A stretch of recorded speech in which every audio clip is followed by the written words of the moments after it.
leyes, normas, acuerdos, instrumentos para las mejores relaciones en la ciudad.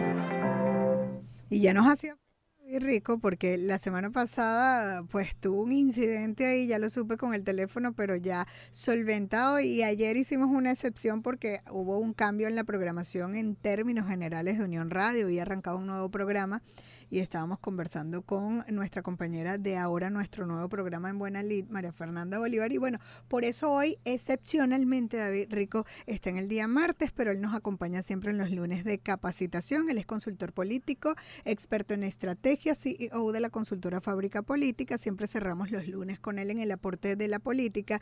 Normalmente, como abrimos los lunes, siempre pasa algo en materia política el fin de semana. Y si no pasa, pues nos vamos documentando en materia de la consultoría política. Por este fin de semana, un segundo atentado a Donald Trump. Esta vez no salió herido, pero estuvo cerca. Pero lo cierto es que, bueno, ocurre un segundo atentado en medio de una campaña que ha sido bastante polémica, y queremos las repercusiones, tu evaluación desde el punto de vista de la consultoría política acerca de esto. Mucho se ha dicho, pero ¿cómo lo evalúas? ¿Cómo estás? Bienvenido, David.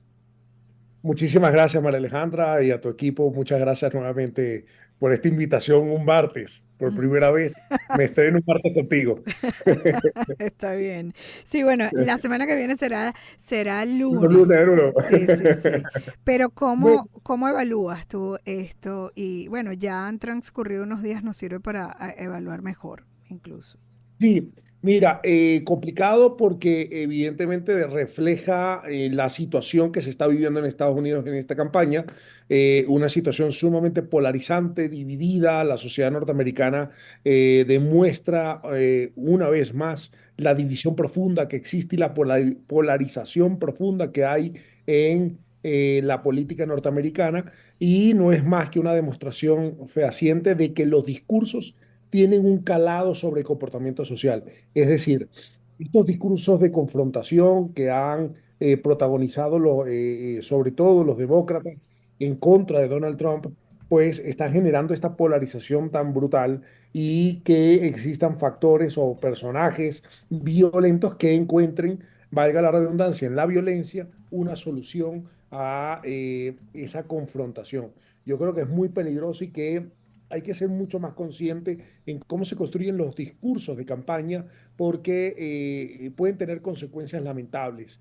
Y esto no solamente lo vemos en Estados Unidos, y aquí voy a aprovechar para extrapolarlo a otros países. Sí. La confrontación que se está construyendo en la conversación política, en el discurso político en los últimos años, nos está llevando a polarizar mucho más, y eso puede llevarnos a radicalizarnos aún más como sociedades. El discurso confrontativo, violento, el discurso que no reconoce a el Mm. adversario, es un discurso que puede generar muchos problemas entre la sociedad, y puede generar No, confrontación directa, ¿no? y yo no sé si estás de acuerdo conmigo, pero pues la política realmente a veces estás aquí, a veces estás allá, y creo que estas confrontaciones no le hacen nada bien, porque quizás te toque, fíjate lo que le pasó a él, hubo un cambio de candidato en principio, y lo siento, aún pegado en sus declaraciones con Joe Biden. También lo que llama la atención es que en este segundo atentado, donde se tiene detenido a Ryan Wesley Root, que es el nombre de 58 años, que está vinculado a un historial delictivo de décadas, y sobre todo en las redes sociales se le ve su fijación con el tema Ucrania. No sé cómo lo relaciona, cómo lo trabaja, pero allí lo importante, porque fíjate, Donald Trump no es el presidente actualmente, y las políticas decididas en función a Ucrania realmente no son de Donald Trump.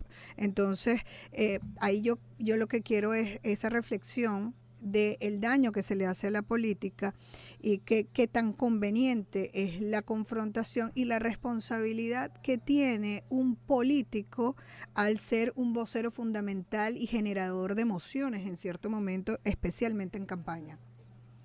Bueno, también esto responde, esto que dices, a una realidad orwelliana que estamos viviendo en el discurso político. Es decir, Ujú. hoy el que denuncia la corrupción termina siendo el corrupto.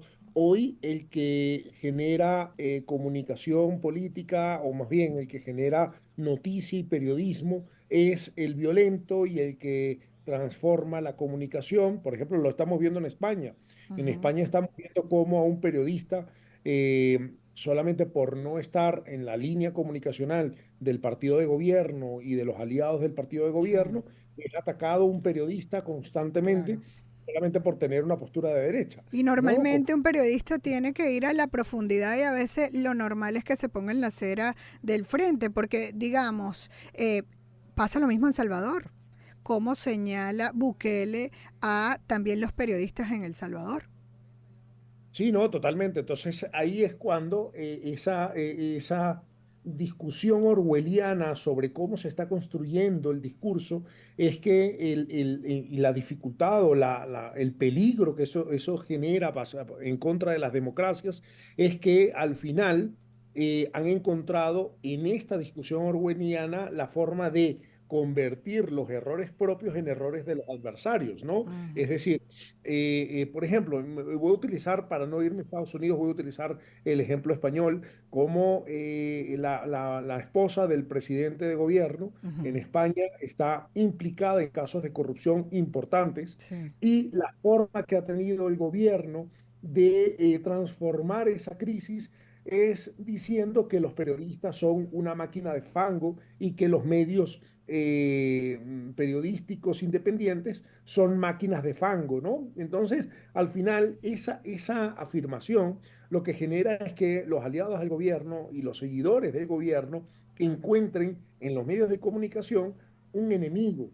Y Sí, eso es peligrosísimo, sí. porque los periodistas no son enemigos de la sociedad. Pueden mostrar su visión del mundo o de las noticias, pero eso no significa que los periodistas sean enemigos de la democracia, al Sí, contrario. sí. Bien, Pero yo si quiero tú no estás de retomar, acuerdo con no es suficiente, ¿no? sí, pero yo quiero retomar un poco el hecho de la responsabilidad de una persona cuando se lanza una campaña política y luego es un funcionario público. Obviamente, lo que dice tiene que decirlo de manera responsable y ahora deja de tener una vida privada a convertirlo en una vida pública. Y entonces hay que ser responsable con lo que se dice en pro de la democracia y de la propia política como tal. Sí, total, total. Y volviendo al tema estadounidense, es muy peligroso lo que se ha hecho en la transformación del discurso en contra de Donald Trump. Es peligroso porque Sí, que le pase algo a Donald Trump puede desencadenar un gran problema social en Estados Unidos, porque los seguidores de Donald Trump tampoco se van a quedar quietos ni se van a quedar tranquilos ante el hecho de que asesinen a su presidente. sí, Es peligrosísimo claro, y no solamente para Estados Unidos, sino para la claro. humanidad entera, porque por la influencia que tiene Estados Unidos sobre el resto del mundo. Es peligroso que se permita que existe un discurso tan violento que motive a Claro. algunas personas a querer matar al expresidente. Claro, pero eso no es culpa de los adversarios. Ahí hay una responsabilidad de la política comunicacional de los adversarios, pero también de la propia política comunicacional y de la propia polarización como tal. Por supuesto, es que de alguna manera se han alimentado los discursos violentos, se han Sí. alimentado mutuamente y se han retroalimentado en pro de esa polarización, porque obviamente la polarización es llamativa a la hora de construir un discurso, y eso lo estamos viendo en ambas partes, ¿no? En ambos sectores del Sí. espectro político. Sí, vamos nosotros a seguir analizando estos temas ya desde la profundidad de esa responsabilidad del papel en materia comunicacional que hay que hacer más bien para fortalecer la democracia y la política, bueno, llevando el hecho de tratar de ganar campañas. Esto lo vamos a seguir conversando en otras oportunidades. Se nos agotó el tiempo. Gracias a David Rico, consultor político, experto en estrategia, CEO de la consultora Fábrica Política. Síguenlo en sus redes sociales, @David Rico C.